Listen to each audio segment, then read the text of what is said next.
আব্বা 5,000 টাকা দাও, খুব দরকার। তোর জরুরি টাকার দরকার তো আমি বুঝেছি, গাঁজা খার মাস্টার তো হয়েছি, এখন ফের নতুন বাবা খাওয়া বেরোছি। সবই যখন জানো, সবই যখন বোঝো, তাহলে টাকা দেওয়ার সময় তো নাটক করো কোন জন্য?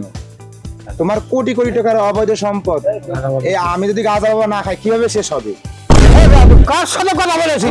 তোর কি মাথা হুঁশ আছে? হিসাব করতে করতে কি সিটাকে ভুলে গেছেন নাকি?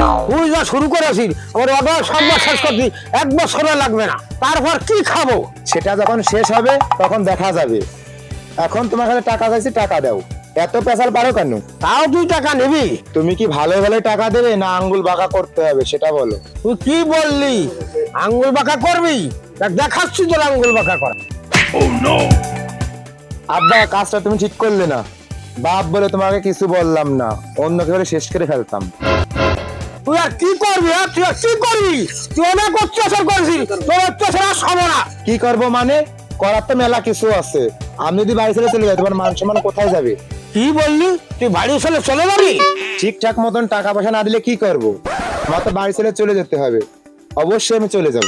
ও, তুই আমাকে বাড়ি থেকে চলে যাওয়ার হুমকি দিস? আমি তোকে 14 ফুটিয়ে করবো। ভালো করে চিন্তা করে দেখো আব্বা, আমারও কিন্তু কম জেদ না। একবার যদি বাড়ি থেকে চলে যাই কিন্তু আর আসবো না বাড়ি। এটা তো আমার জন্য আনন্দ সংবাদ। তুই তাড়াতাড়ি বাড়ি থেকে বের হ।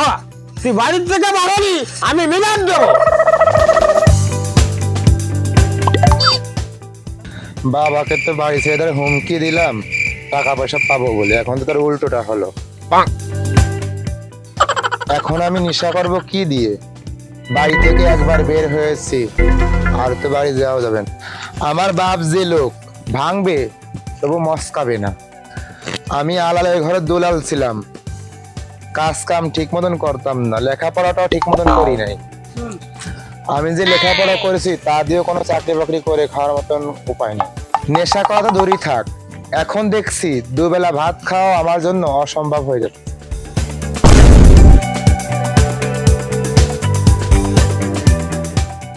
ইয়েস, সে একটা বুদ্ধি পেয়ে গেছি। হে হে হে, এখানে তো অনেকগুলো ক্যান্ডিডেট বসা আছে চাকরির ভাই। এখান থেকে যেটা আলাপ হবে সেটাকে সাইড করে নেবে। হে হে, পায়ে গেছি একটা। এ ভাই, এ ভাই, তোর বাপ বলে অসুস্থ, বাইরে এক লোক খবর দিছে। আরে কি বলে? সকাল বেলা বাবাকে সুস্থ দেখে আসলাম। আরে থামেন থামেন, আমি আসছি। কি হলো ভাই, কি হলো? আপনি আমাকে বাইরে নিয়ে আসলেন, আবার মার শুরু করলেন। আরে আমার বাপ বলে অসুস্থ। কথাবার্তা কম বল, যেটা বলি সেটা কর। কাপড় চাপড় খুলে আমাকে দিয়ে দেখো। আজকে তোর ভাইবা লাগবে না, ভাইবা আমি দেবো। আর কথা যদি না শুনিস, তোর গলা কেটে একেবারে শেষ করে দেবো। ভাই ভাই, আমাকে জানে মারবেন না, আমি সব তুলে দিচ্ছি। আমি কোন লোকের কাছে ভাইবা দিতে আসলাম? তার চেহারা দেখে মনে হচ্ছে আমার থেকে বড় নেশাখোর। বিজ্ঞানী টাইপের লোকজন তো আবার এই বেশ ধরে থাকে। সেটা যাই হোক, আমি ভাইবা দিতে আসছি, ভাইবা দিয়ে চলে যাই, পরে যা হয় হবে। স্যার, ও স্যার, আমি আসবো।